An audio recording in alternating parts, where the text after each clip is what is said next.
Greetings, everyone, and welcome back. We are now on episode 6, I believe, or episode 7, I forgot, of Lines on a Page. One of these days, I will remember to actually write that down before I even say it, but today is not that day. What we are doing, going back traditionally, which is why I've got my webcam right here in front of me, episode 7. That's what it is, got a notification on it.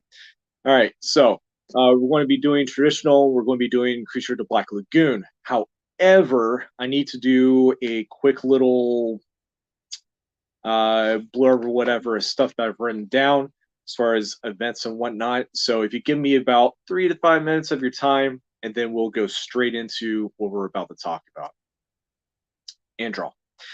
All right, so on October 28th through 30th, there is actually going to be a con all the way up in Lebanon, Tennessee, which is near Nashville, if I remember correctly. Magic City Multicon. We've got some flyers of that over at Haven Comics. So if you want to know more about that, you can either stop by the store, call the store, or you can go to Magic City Multicon on social media and find out more information about that. However, if you really like me, and you want to see me on the same weekend, you can come all the way up to Baltimore, Maryland, where I will be at the Artist Alley table B47. And I will be there all 3 days. Further on down the road, let's see, on November 23rd, it's going to be local comic shop day. And Haven Comics is actually going to be hosting a little shindig thing. Now, the 23rd is the Wednesday before Thanksgiving. If you're just happen to, forget what day that even falls on, now you know. But there is going to be a first ever sketch contest in regards to local comic book shop day, and it revolves around Image's hottest title, 8 Billion Genies. And it's going to be this sketch contest of some sort. If you want to be involved in that, there's going to be more information about that closer to November whenever we get all the information and the stuff. But basically, if I've read correctly, participants will be given a blank sketch variant and for 8 Billion Genies #1, and you're basically designing your own genie, and it becomes a contest, and the winner actually gets a variant cover of like that becomes the official variant cover, and it's exclusive through the shop of your choice, hopefully Haven Comics. So Josh will be posting more about that stuff, like I said, probably closer to that timeline. On the opposite side of all of that, I've actually kind of released a couple different things today that I've been talking about off and on, and some of it not so much. First things first, if you've happened to have picked up my sketchbook Between the Lines, not necessarily this particular blank copy with this particular sketch of Man-Thing, I've actually kind of created a group, Facebook group. So if you just happen to type in Between the Lines sketch group, I think that's what it's called. It is a private group that is specifically about Between the Lines. So if you happen to have picked up any artwork from me over the years and you want to show it off, if there's like a particular thing that's in my sketchbook that you want to show off, definitely so. It's basically just a free to join group, private group that basically you guys kind of get the first heads up as far as the convention schedule for that particular year, and then whatever is coming up down the pipelines. There is anything as far as just like knowing of when the next volume Between the Lines is going to be coming out. You guys will know in advance. We'll be trying to do some sort of giveaway through that group page as well. I'm just playing it by ear, seeing how it goes, seeing what works and what doesn't. So it's definitely a learning curve for me as far as that particular thing. However, also today I have relaunched my Patreon. And if you're wanting to know where you can find said Patreon, well, I'm glad you asked. If you happen to go to linktree.com, T-Price Artworks, which you can find that, on this particular Facebook page, my Facebook page, that is, or any other place on social media. It should have a link in the bio, which leads you to this link tree, and it has all those different places where you can find me on social media. The last one at the very bottom is for my Patreon page. That is going to be super exclusive subscription service as far as getting stuff, and it's like an extension of lines on a page, only that you're getting more from me per month. Uh, like I said, it is a subscription service. There's only 3 tiers, and I'm working with a couple different goals and rewards, such as you guys will be getting a print every month if you happen to subscribe to the second and third tier, stuff like that. So almost kind of like the private free Facebook page, but it's not free. If that makes any sense. So I've actually had a couple of different people ask me a couple different things in terms of like, dude, I really love your artwork, but I can't buy anything from you at this time. Budgeting, all that sort of stuff. I totally get it. I understand it. So someone had mentioned something in the chat a couple episodes back that they wanted to tip me. And I thought, you know what?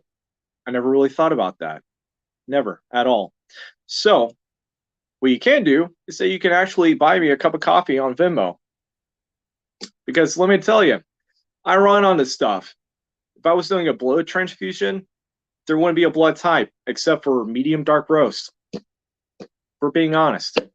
So you can buy me a coffee on Venmo. All you have to do is just type in T-Price Artworks, just shoot $2 my way for a cup of coffee. Now I'll be eternally grateful for you, because you don't know how much I survive on caffeine. It's bad. Another way you can do it if you're not up to doing that sort of stuff. Well, you know what? I thought, here it is. A QR code. Holy crap. And it takes up the entire freaking screen. So if you want to go back to this video after it's already done, pause it, screenshot that QR code, and it will send you straight to there, and you can just buy me a cup of coffee, and I will be eternally grateful for you. So all that stuff out of the way, let's get to it.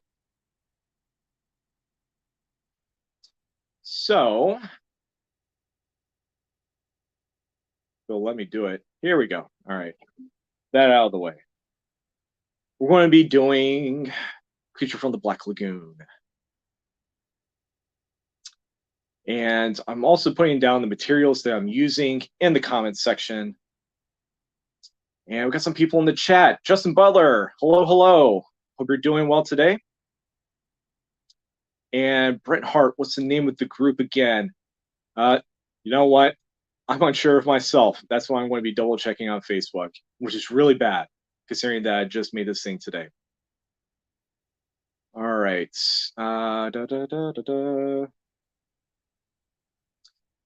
Okay. It is called Between the Lines Sketchbook and Fan Club. I know that sounds like a mouthful, but I will actually type that down in here.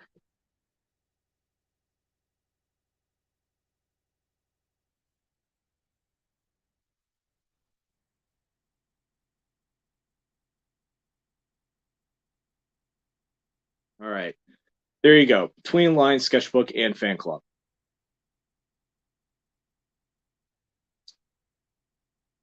All right. So since I have talked way too much, way too quickly, I'm going to hydrate like the Gill Man. Take a sip. We're going to go straight to the page. All right. If you guys have any issues with audio or video, please let me know. I am hoping to fix this whole setup at some point in the future. But until then, this is what I'm working with, and we're going to make it work.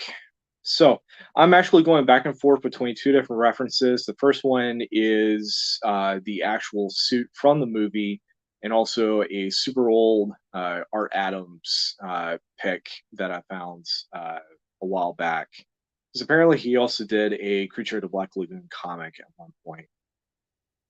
I don't know if it was like an official thing for Universal Studios or what, but there you have it. So originally, I was going to um, be doing copy markers on this as far as the textures are concerned. And looking back on it, I actually decide I'm going to not do that. Reason being is that I feel like that's going to take up way too much time, and I like getting stuff done at a relatively, normal time period.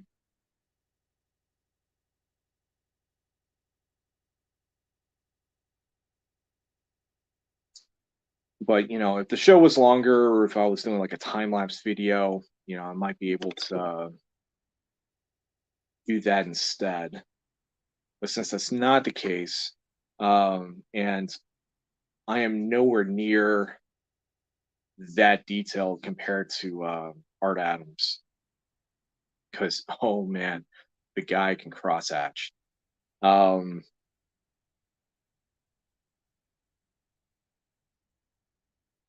we are going to do things just black and white,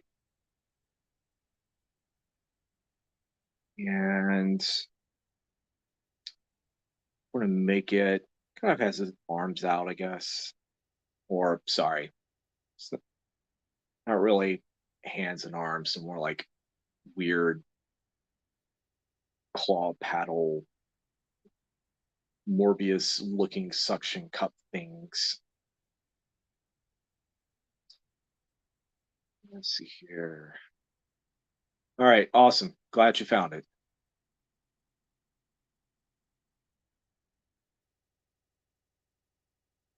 Let's see.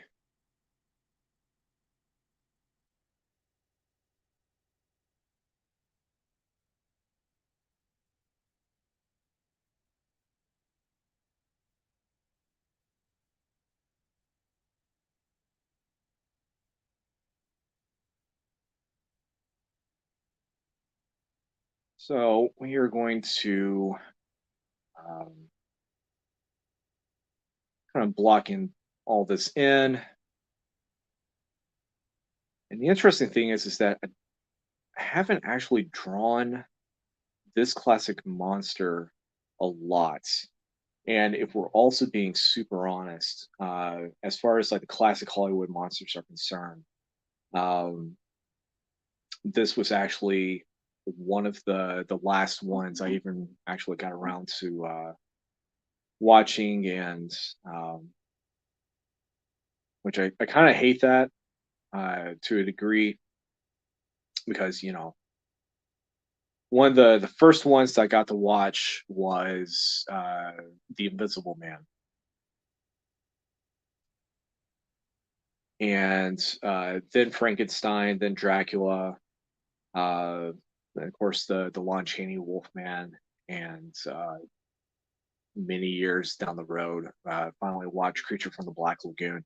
And I think it was just because I had a hard time trying to find a copy of it to watch, simply because streaming services didn't really pop off just yet in the early 2000s,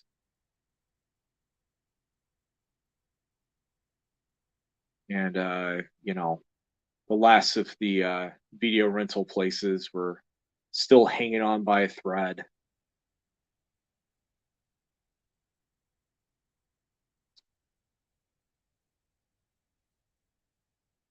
I think I remember watching it on, I don't know. I think it may have been uh, Turner Classic or AMC, whichever cable thing that it was.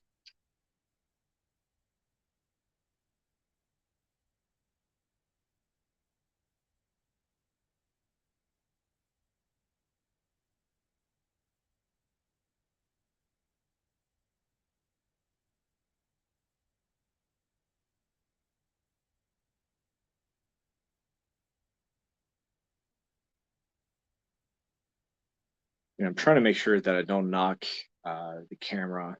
See, it just happens to be a little bit too close to my elbow.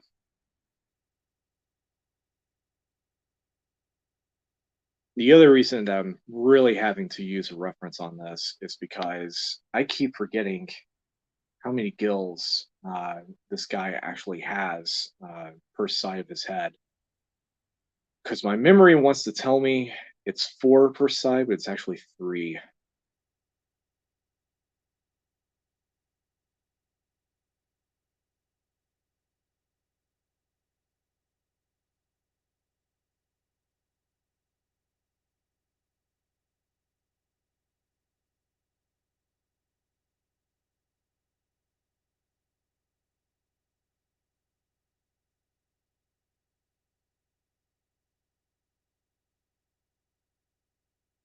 All right, so now that we've got some of these basic shapes down, I'm gonna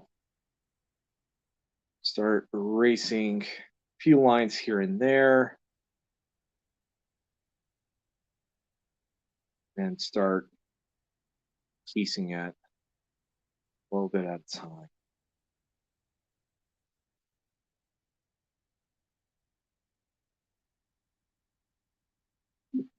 All right, so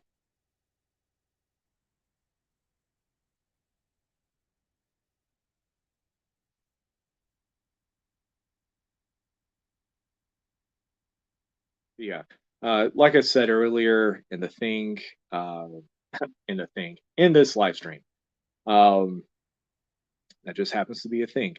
Um, as I said earlier, the Between the Lines private group, like I said, is totally free and it doesn't cost anything. You can come and leave as you will. No hard feelings about that whatsoever. I'm just testing the waters to see if that's gonna work out or not. Just stick with the regular art page. But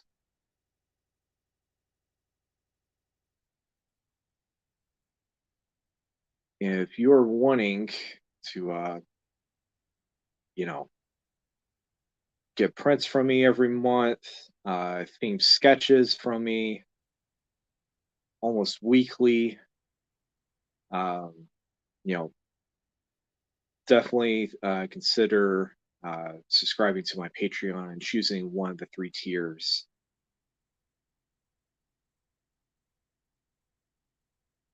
And I hate having to sound like a salesman. You know,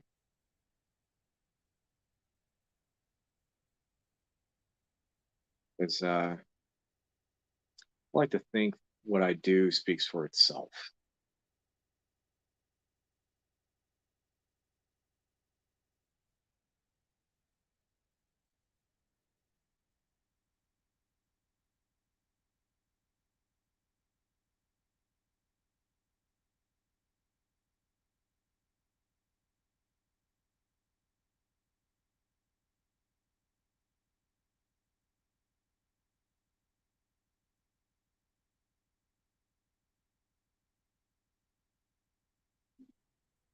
Looks like there is some kind of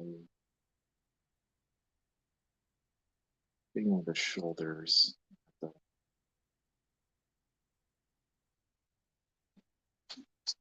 While dropping pencils at the same time.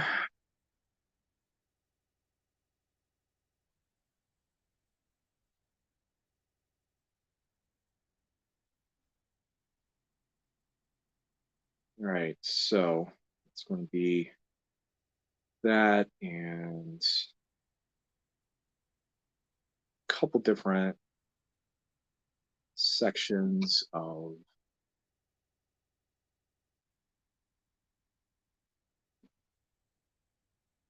scales and stuff like that going on because it's not a so what I'm looking at with the character and just trying to determine because I get it, it's a costume that they made. uh God, what year was this movie? 39, 41, somewhere around there. Um, but he's got, you're looking at a costume and you're also trying to interpret it at the same time. But it's like a section of one, then a section of three scales underneath that, and then another section of three scales, and then it gets to like the abdomen section. So trying to get you guys to understand what it is I'm looking at and trying to piece together.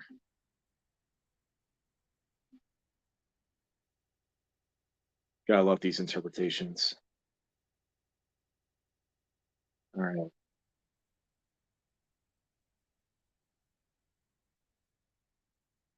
It's there. It's there.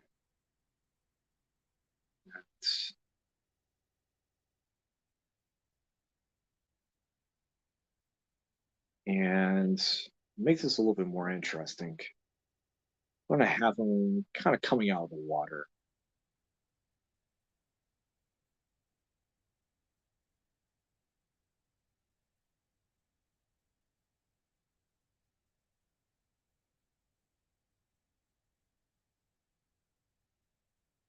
And we'll get to that part a little bit later.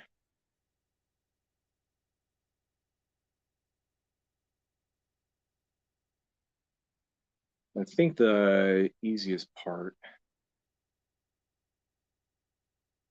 to do next is going to be the hands or claws, amphibian paddle thing.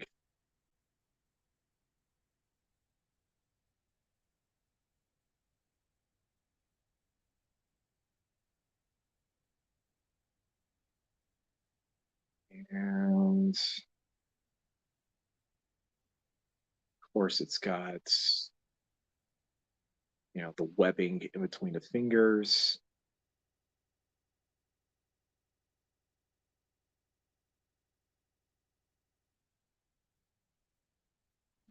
Yeah.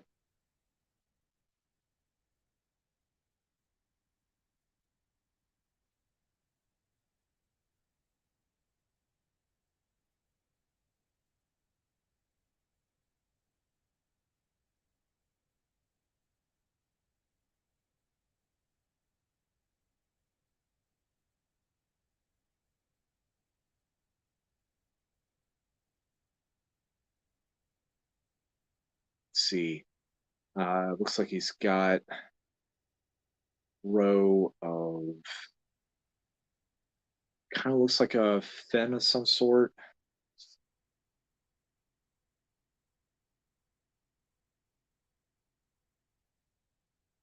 And let me double check and make sure that it's okay. So it's just the forearm, doesn't go any further past the bicep.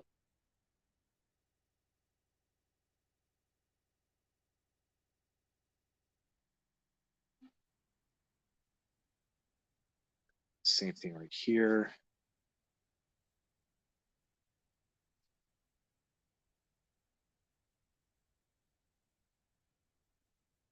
So as I said with the last episode, thinking about just keeping the month of October with all things spooky, uh, cryptid, bumped in the night, classic Hollywood horror, things of that nature.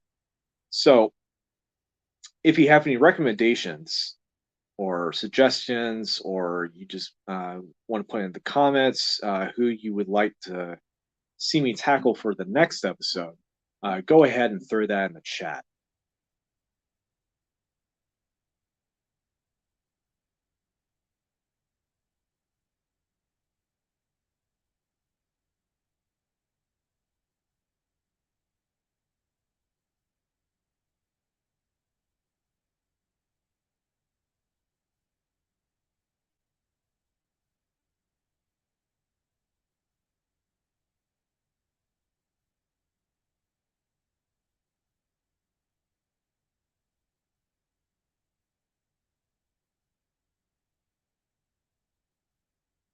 Working on hand number 2.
All right, now getting back to the part. Hopefully, it won't trip me up. Now, what I am going to be doing as far as putting this entire thing together is that I'm actually not going to be focusing so much with the pencils in terms of the texture of scales. I'm actually going to be doing that during the inking. Now, I would highly suggest if you've never done anything like this before, definitely uh, put all that together during the pencil stage. It's a lot easier to map everything out, and you don't make any extra mistake that makes you want to regret things in life. Um, but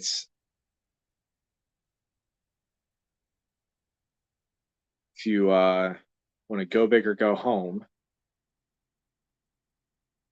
then this is definitely going to be one of those situations.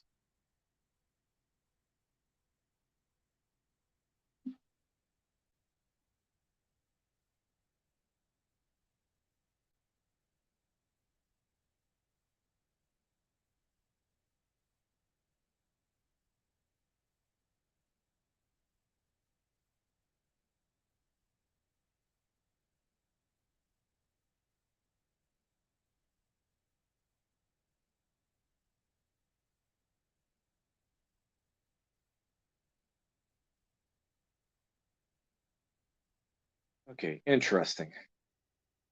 Well, I thought this was going to be a curve, but it's more of a point right here with the abdomen. What I get for looking at things at an angle.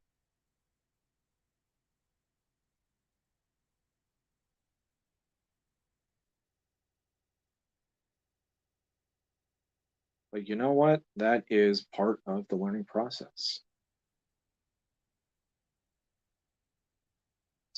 And it looks like we got some stuff in the chat. All right. Erica commented, love the Gillman. The monster design is fantastic. The actors that played them on land and in water were different heights, so they buried in the abdomen. I did not know that. That is, you know what? Now I'm going to have to rewatch this movie just so I can spot that. I'm so glad you told me about that. Hey, Alan, got home late. Start over, please. Well, if it makes you feel any better, Alan, like I'm still, in the process of all this stuff. But don't worry, I'm going to be repeating some of the stuff that I said at the beginning of this video at the very end, so you won't miss out on that part. All right.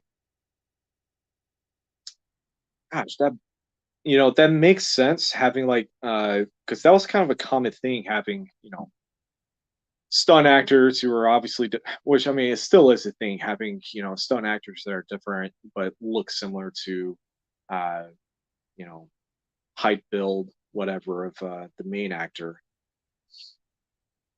But yeah, I did not even see that not until you've noticed that, and now it just makes perfect sense.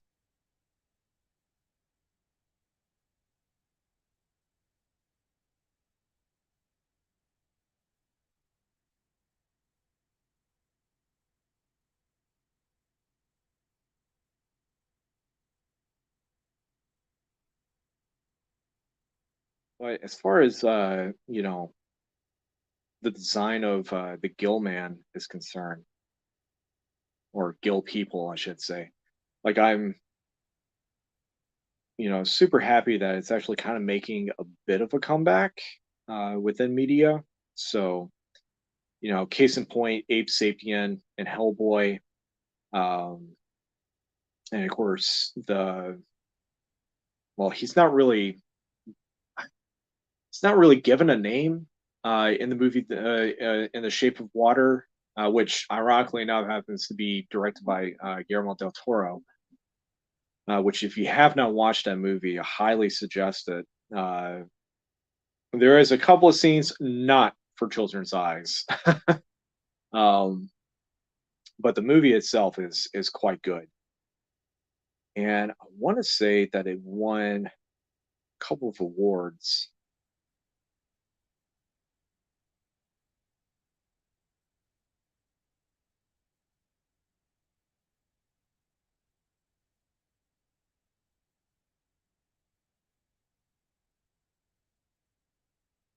All right, so I'm erasing some things here and there.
All right, now we're going to be moving to the inking phase.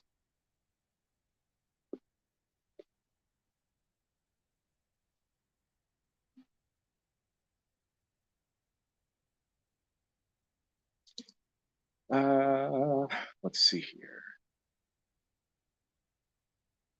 Use my handy dandy Tombow pen. I'm going to start in areas.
This is going to be interesting.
So as you can see, I am definitely taking my time thinking about lines, shapes, the anatomy, all the stuff that I have talked about in previous episodes,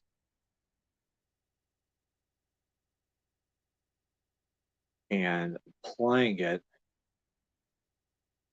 to this.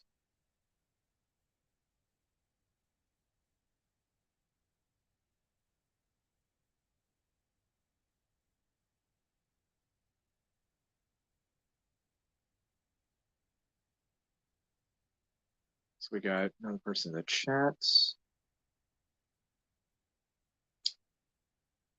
Oh, that's a good question. Let's see here.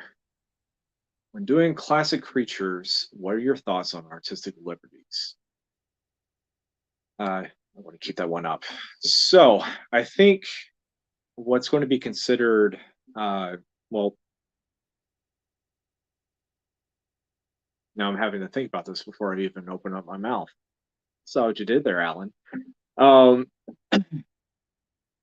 so I think when it comes to the artistic liberty of using, uh, creatures and drawing them, I think it kind of boils down to two different things. One of them is um, I guess, the style that's being used as far as just like the artistic style, and I think the other portion is probably going to be uh, the context of the creature in terms of uh, you if you're doing it like a historical thing, or if you are doing like some kind of sci-fi story and it just happens to involve like, I don't know, manticores, centaurs, Pegasus, uh, satyrs, you know, whatever mythical creature we could possibly, mention, Ouroboros maybe, uh, Yggdrasil. Didn't think I would know about that one or pronounce it, did you? Uh, so yeah, yep. Hard hitting questions, courtesy of Alan. Free love asylum. But yeah, I really do feel like it's a balancing act between style and context.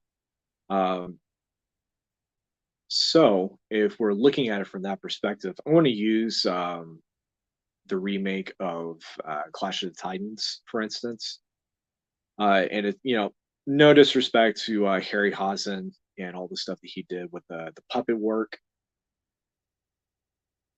but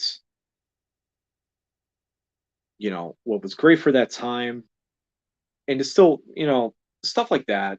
You can definitely tell it still kind of holds up just a little bit, even though it was script wise a little bit campy. And I think that was just the point that they were trying to go with. But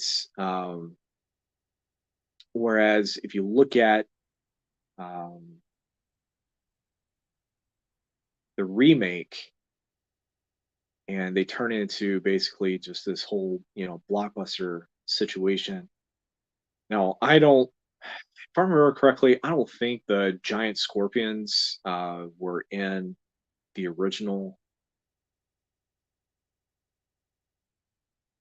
but I really enjoyed uh, the design for the Kraken in the remake. I thought it looked colossal, it looked amazing, and it looked frightening. Which I guess is the whole point, because this is the thing that's supposed to end an entire civilization.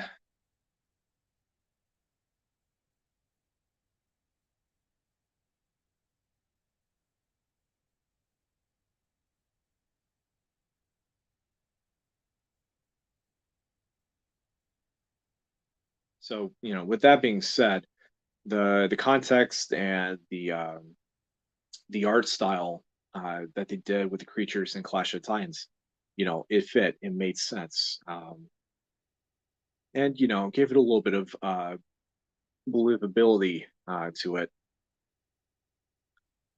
Now, if we are looking at, gosh, I forgot what it was that I was going to use as my second. Okay, Final Fantasy, for instance, like the early Final Fantasies when they were using mythological creatures as bad guys before they started using them as good guys. Um, it was a little, weird in a sense, and of course,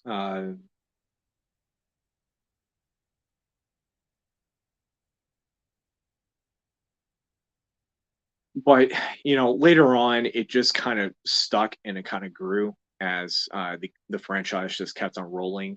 Uh, so there was definitely that going on. But at first, it was just a bit weird that you would have, um, you know, creatures like the Kirin and um, minotaurs and stuff like that in a, in a Japanese RPG. Granted, it was fit in a completely mythical world, and of course, each game is completely different from the next and a different planet or universe from the next. But like I said, over time, um, you know, after repetitive use, it just kind of became a staple, and it basically just kind of stuck with it. It's easier for the artist to make the creature fit the style, or the style fit the creature. I think it really just depends on the person. If we're being perfectly honest, um,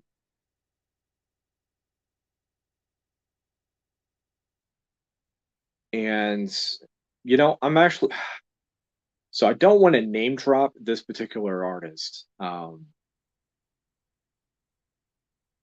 as far as just to answer that question. Um, but he's done a lot of stuff with Transformers over like the last 15 years, maybe. Um, and he's really good at doing like mechanical stuff and drawing Transformers and stuff like that. And you can tell, that's his passion. And it his style just happens to fit. Uh, and fit within the context. But if you ask him to, well, I've seen several pictures of like him trying to draw normal like superhero characters, even several GI Joe characters, and I'm just like, drawing human beings doesn't fit your style. uh, but giant robots that transform into stuff, uh, it's definitely his forte, and it's definitely his uh,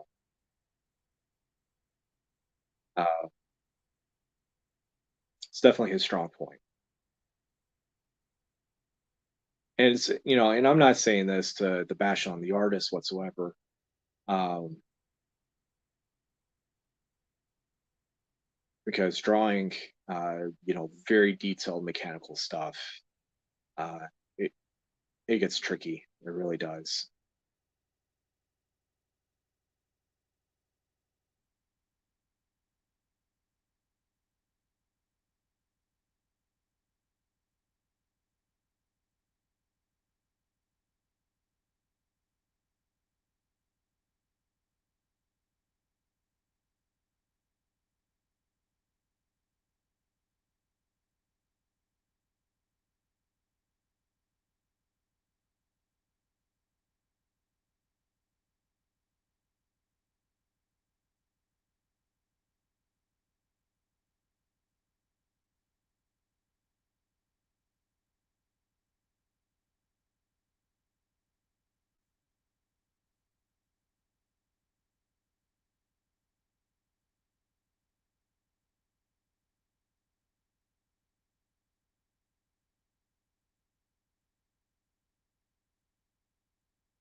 All right.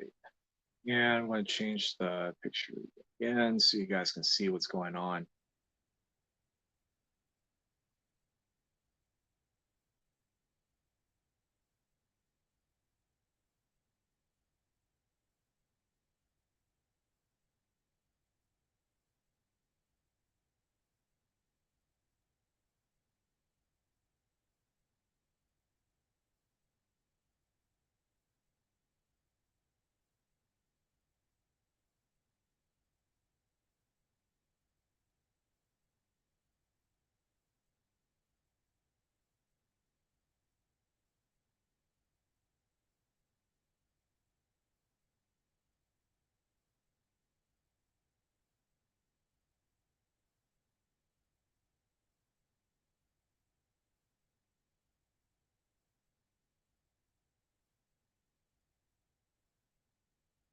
So I'm intentionally leaving out this side right here of that dip when it gets to the middle part of the abdomen. So give it a little bit of depth.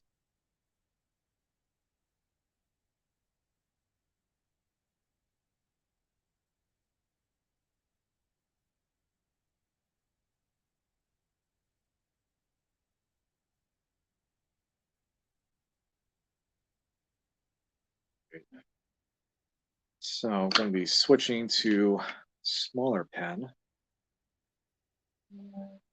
Sorry, I need to check my phone real quick. So if you see my finger going across the screen, that is why. Okay, nothing important. Away we go.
I wish there was an easier way to say that stuff like this isn't tedious, but you know what? Sometimes stuff like this gets pretty tedious.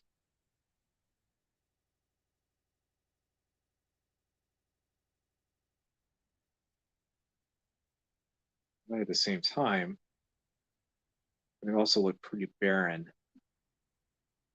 without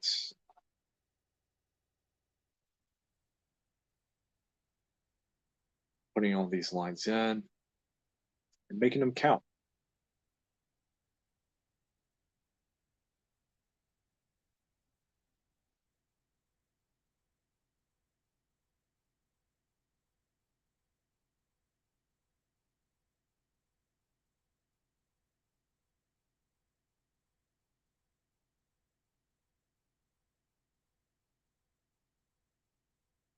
So I'm going to go back and forth with the reference real quick.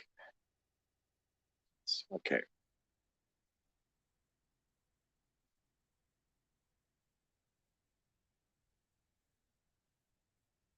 Might have to switch pens real quick.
All right. Here's when it comes.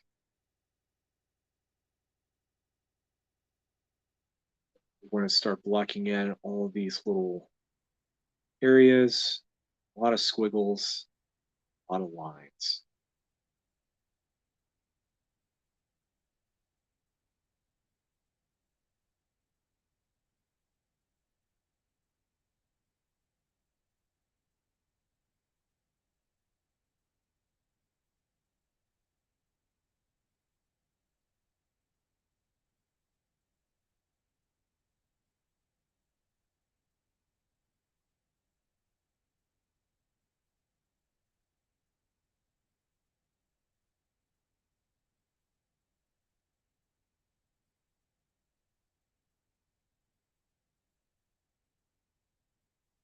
Now, there's also going to be a lot of areas I'm going to be blocking in with a lot of black.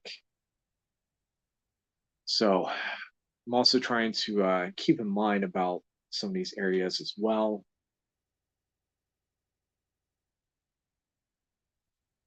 And once you put it all together,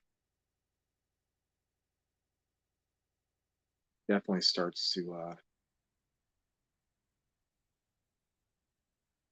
form the way that you want it to.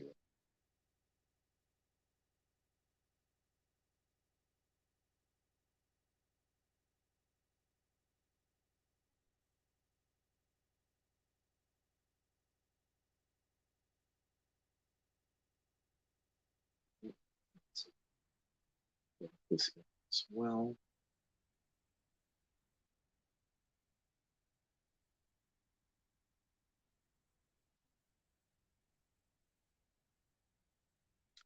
I didn't realize this, but I think my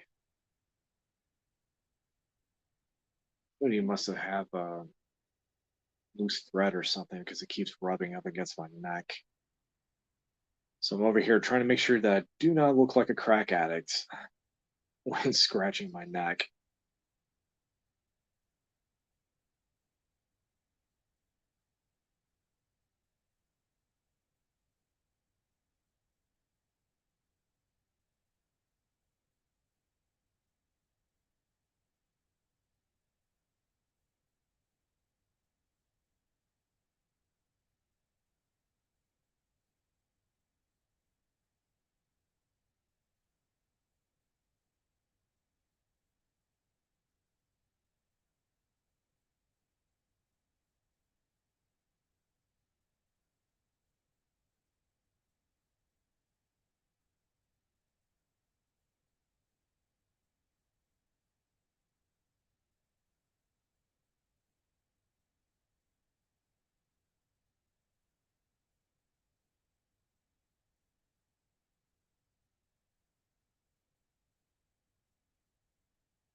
Right.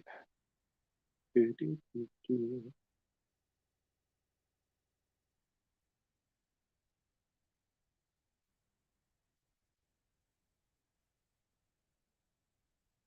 Hey, thank you so much, Josh.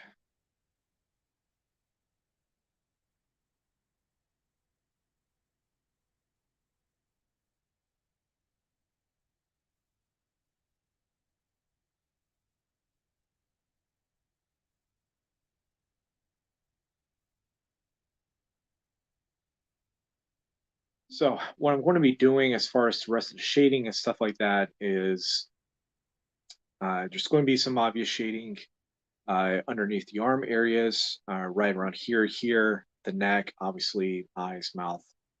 And we're going to be doing a lot of really quick squiggly lines to create the effect that there are some scales and stuff like that going on. And then, of course, the effect of him being in the water. So let's get to it. And let's hope I get it done in time. Because we didn't realize we were going to be already at the hour mark.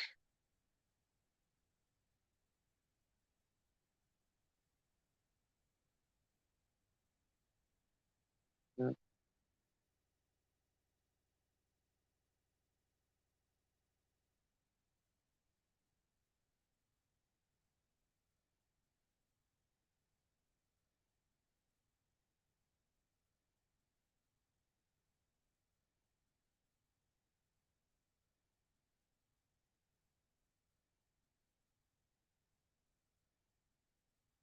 So in some ways, it's almost like I'm doing a mixture of just almost like a cursive line, or sorry, like a cursive swirl with a little bit of a cross hatch mixed in. Give it some different variation.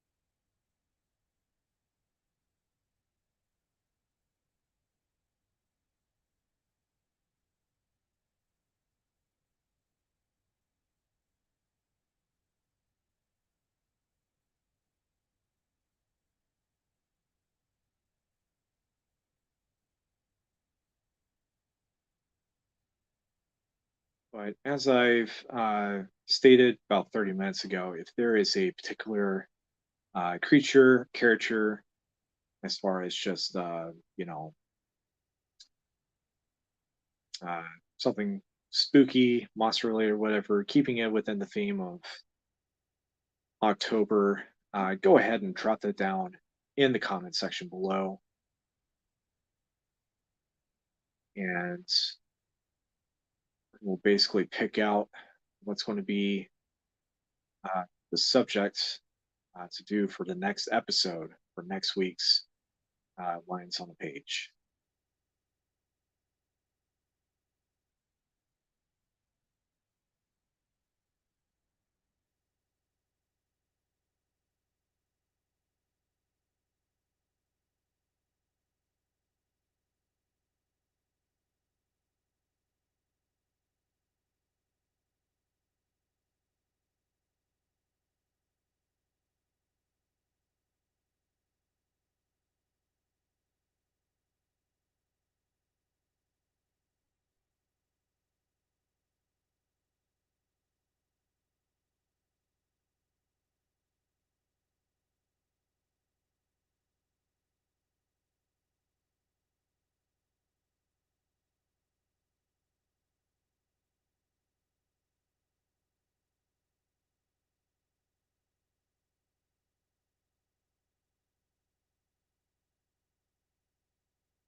All right. David, what's up, man? Haven't seen you in a long time. We need to catch up.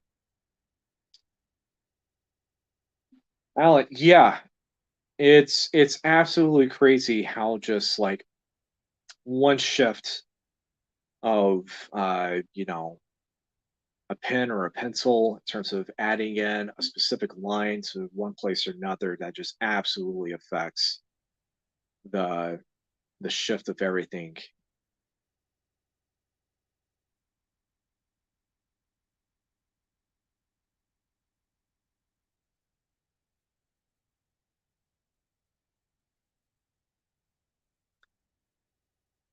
But as I said at the beginning of all of this, is that I would have been doing all this texture with copy markers, uh, but wanted to go back old school and do this stuff with a pen. And yeah,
now these little areas they're going to be, uh, I guess the separation, whatever. We're going to be going over that with a thicker line weight, so it's going to add basically kind of mimic one part on top of each other, so it gives it a little bit of a shadow with the rest of the uh,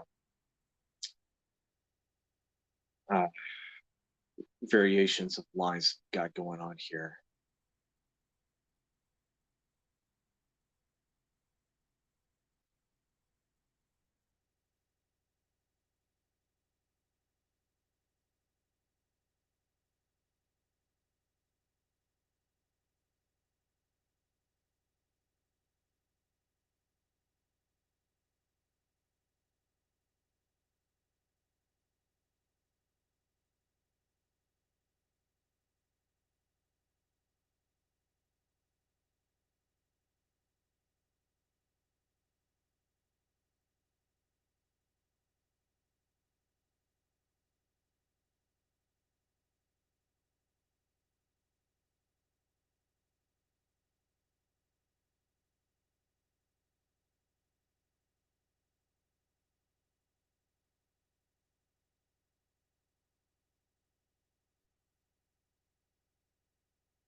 See that we have definitely made it past mark where I typically would have already have ended this, but we are also at the same time getting near the end of all this.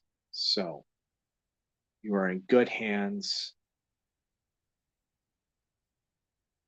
and we're definitely about to get this piece wrapped up real soon.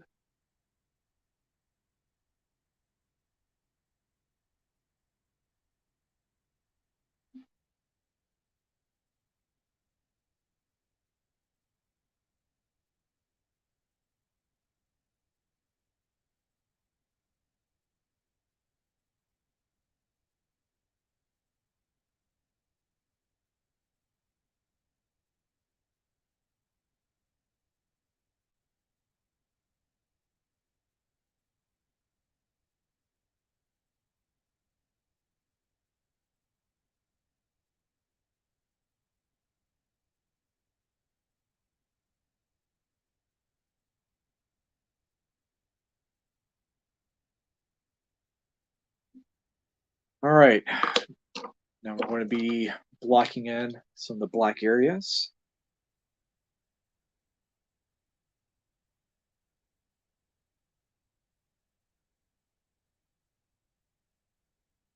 Now, for those of you who have never used a brush pen before, it's definitely a much different beast to tame compared to a regular technical pen, like these Pigma Microns. Um, it's a flexible end. It also gives out a lot more ink. So in some ways, you do have to have a lot of patience with the instrument and a bit of a steady hand, which has never actually been my biggest strong suit.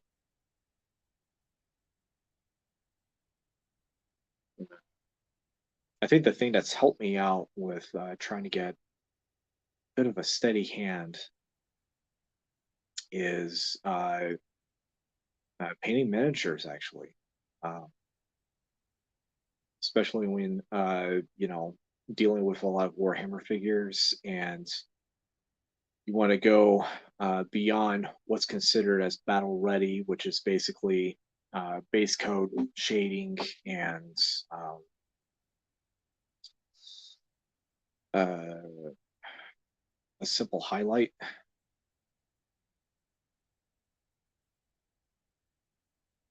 And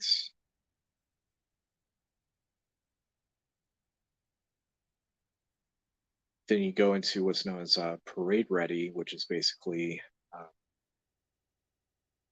a lot of fine details, a lot of just taking your time, having to, you know, paint models and all that sort of stuff. So you definitely have an education in patience when having to paint these models. But what gets me is how people with brush pens or just inking with a brush in general, how they're able to just make a straight line without a ruler with it is almost sickening just to sit and watch.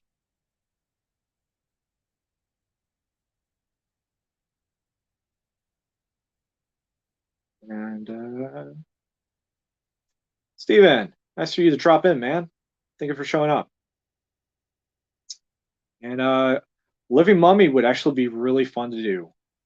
Which, for being perfectly honest, I thought we were going to be getting a glimpse of the Living Mummy in Moon Knight, but that wasn't the case.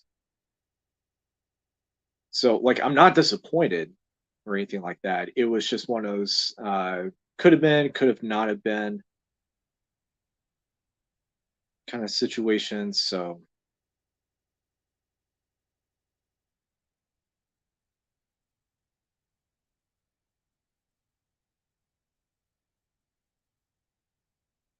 which I actually had a guy stop by my table um, at the Low Mill. Since we're talking about, mummies and I'm drawing the creature from the Black Lagoon, had a guy stop by my table and was wondering if I had sold my werewolf piece. And it wasn't in my portfolio, and I'm pretty sure I did sell it since Free Comic Book Day. I just don't remember who has it. So if you happen to be that lucky owner, uh, please let me know.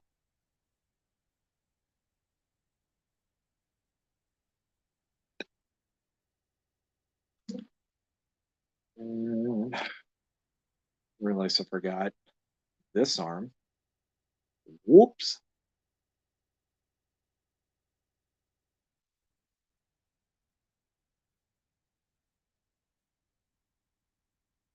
Funny part is that this is not how I draw scales at all.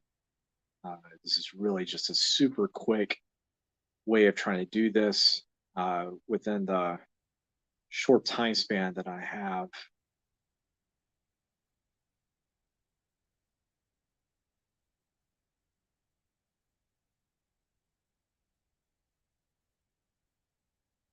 And we're going to crosshatch underneath here, give it some shading texture that's different than what's up above.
Let's see here. Living Mummy appearance would definitely be a nod to older fans. He's a little obscure, so I doubt they would throw him in somewhere. Well, I mean, unless you have read Werewolf by Night, you didn't know that Marvel actually had a werewolf character per se. So, I mean, I think it's possible. Um, it's just one of those things where you have to have like the right director to pull that sort of thing off.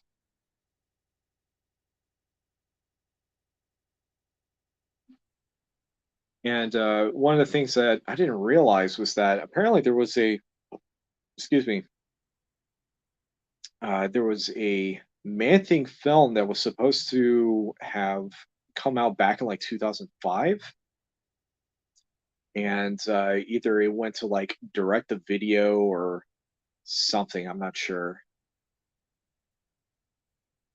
but it's like one of those things that I guess Marvel is trying to hide because it was like early Marvel era, and they probably just didn't want uh, people to get that confused with any of the other films that they tried doing in that time period.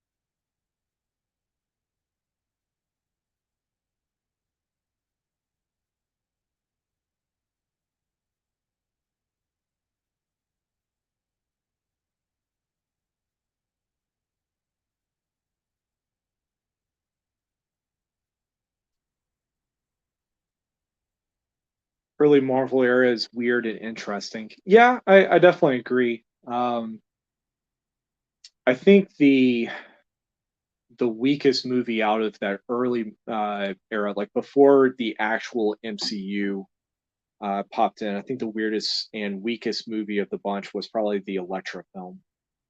Like I get it, they were trying to capitalize on um, Daredevil, and it just didn't work the way that they thought it was going to go.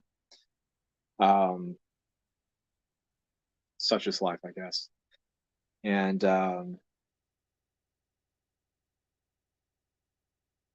I think the second weakest was probably the second Ghost Rider film. If I had to venture in terms of like box office sales and stuff like that. Now, I enjoy the uh, CGI design of Ghost Rider more as far as the second film versus the first one. But when the first one came out, it was pretty badass.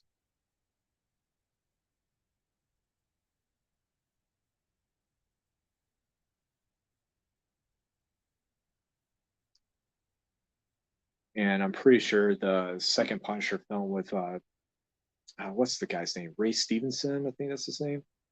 I don't think that did really well in theaters, but I actually did rewatch it not that long ago.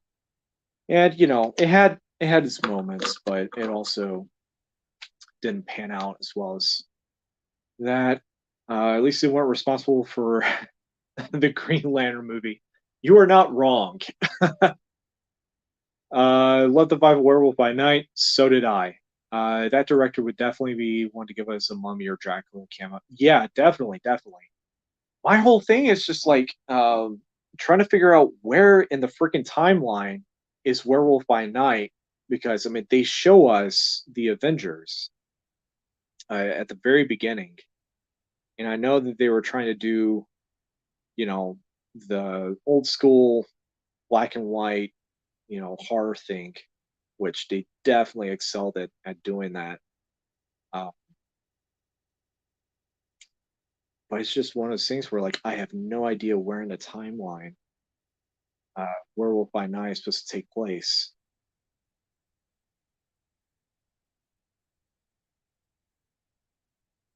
So I'm sure that there's going to be something popping up on the internet to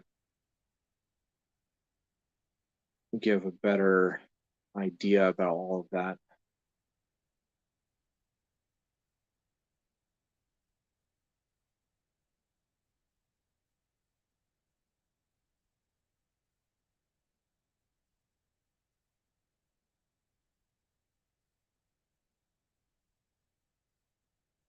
So I'm using a much thicker technical pen to create some line weight to separate the distance between stuff,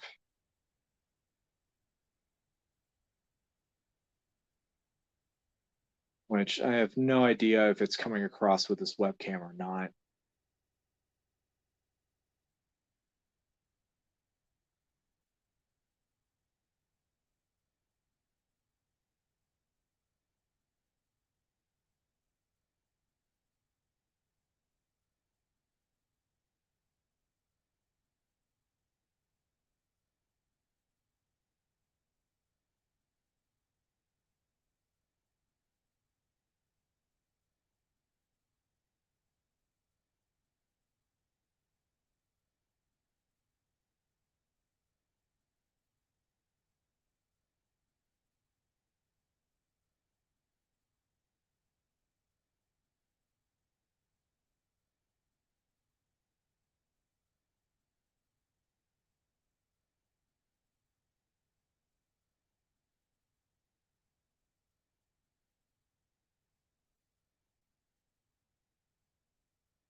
Let's see here. On the other hand, I believe for the most part, Marvel has definitely improved their movies as times went on. Agreed. There has been a few iffy ones with Phase Four. A lot of times you'll see something grow to a certain point, they reach the peak, and that's it. Marvel has impressed me with their creativity. Definitely, they've definitely put the standard so far with superhero movies that. Uh, so it's weird because like with the Marvel movies, like I said, they've definitely set a standard for the live action stuff. But DC has just been killing it with the animated movies. I mean, there's been a few iffy ones, but as far as the animated stuff, they've been killing that game, and Marvel can't even touch it. I don't think they. they even want to. The only thing that's come close to that is Into the Spider Verse. I hope they never tell us the timeline. I like that it stood on its own. It could have happened at any point in time after the first Avengers movie. I can definitely see that. That makes sense. It really does. But at the same time, it also kind of makes me wonder if you're going to be bringing in characters like Blade, Black Knight, and stuff like that for the possibility of like maybe a Midnight Suns show or something. Um, Especially with Moon Knight is concerned. Just have no idea if Werewolf by Night is going to be uh, in like a second season of Moon Knight or something. I really don't know. Which, speaking of Oscar Isaac, apparently it is confirmed that there's going to be an Ex Machina film, and I'm actually a little bit more than excited than I should be about that because I really enjoyed reading that comic. Um,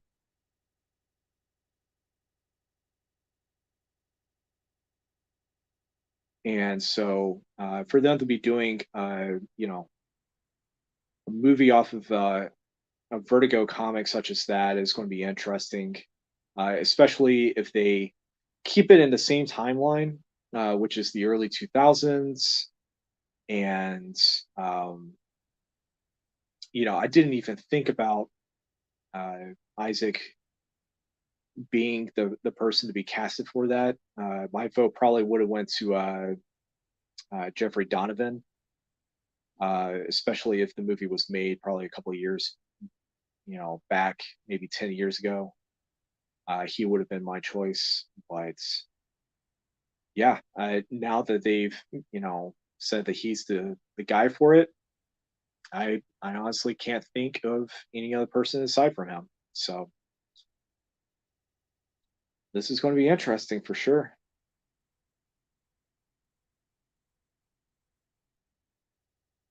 So using the thicker pen to kind of create a little bit of darker texture with some of the scales and against the cross hatching.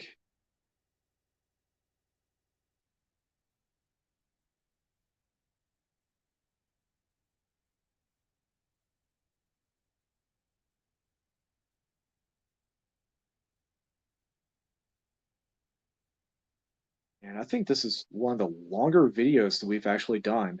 Not on purpose. So I like getting these things done in under an hour.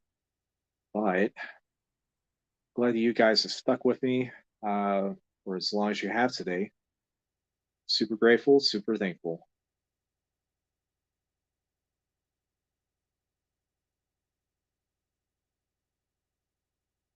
And I swear that was not a live, laugh, love kind of situation.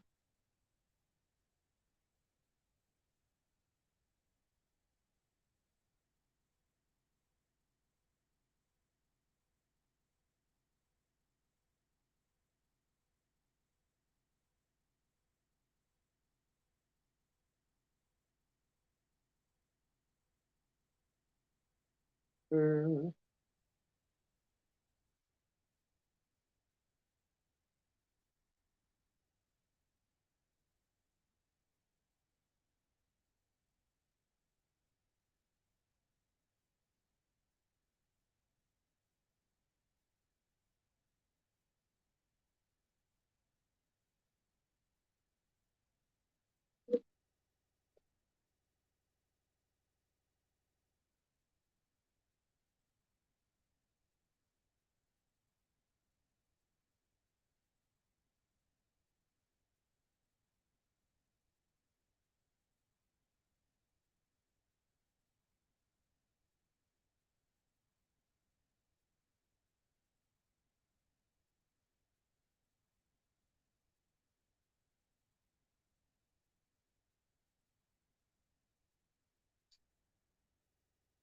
right. I love horror related art. I will be seeing this one to the end. Yeah. All right. Well, guess what? Because the end is actually going pretty close. So, last thing I'm going to do is the water effect underneath. And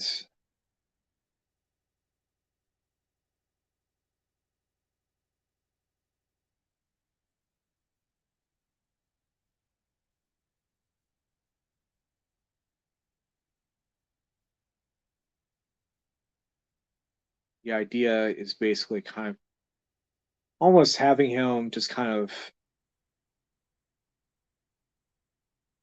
just melting into the water. I want to call it that.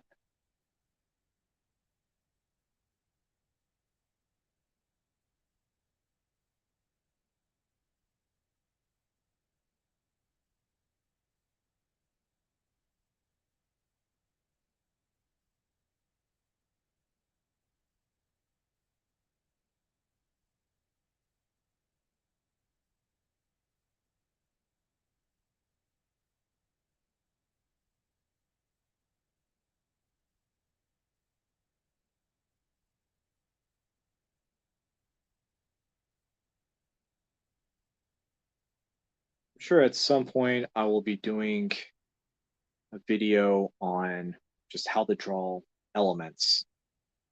So, fire, air, water, earth. Uh,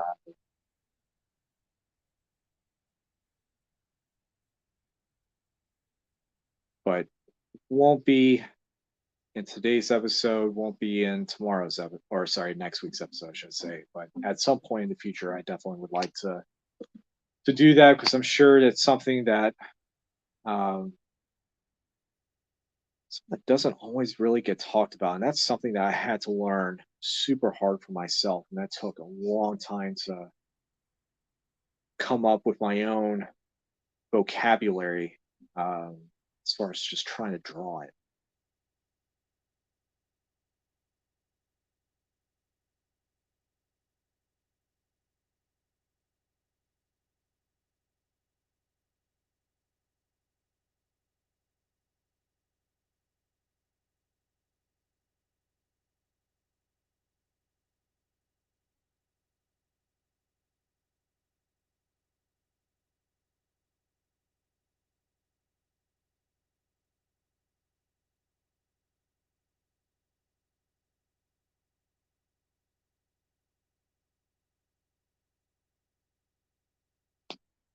And I think to add a little bit extra texture to base fence,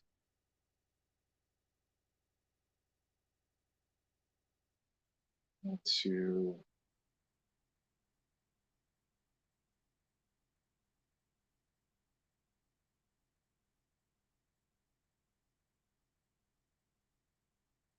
some variation.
I think we're actually finally getting to that point where I can say that this thing's completely done.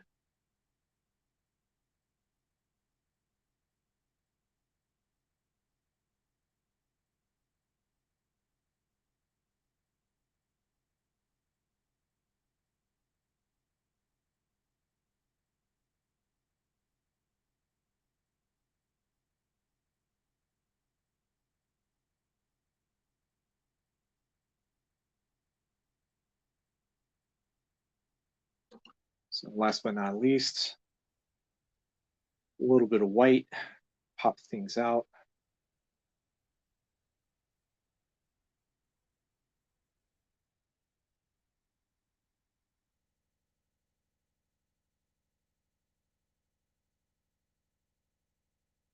I don't know what it is with me as far as like trying to, as far as trying to get a white pen to work, but uh,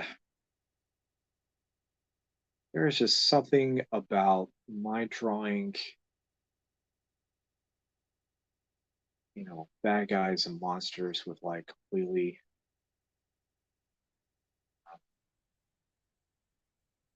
sucking in eyes with the little white popping out of the iris. I don't know. I think it must be my trademark thing. I'm not sure.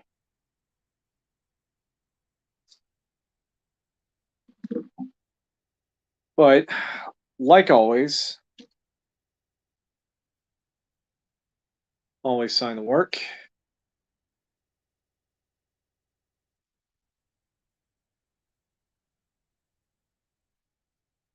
All right, there it is.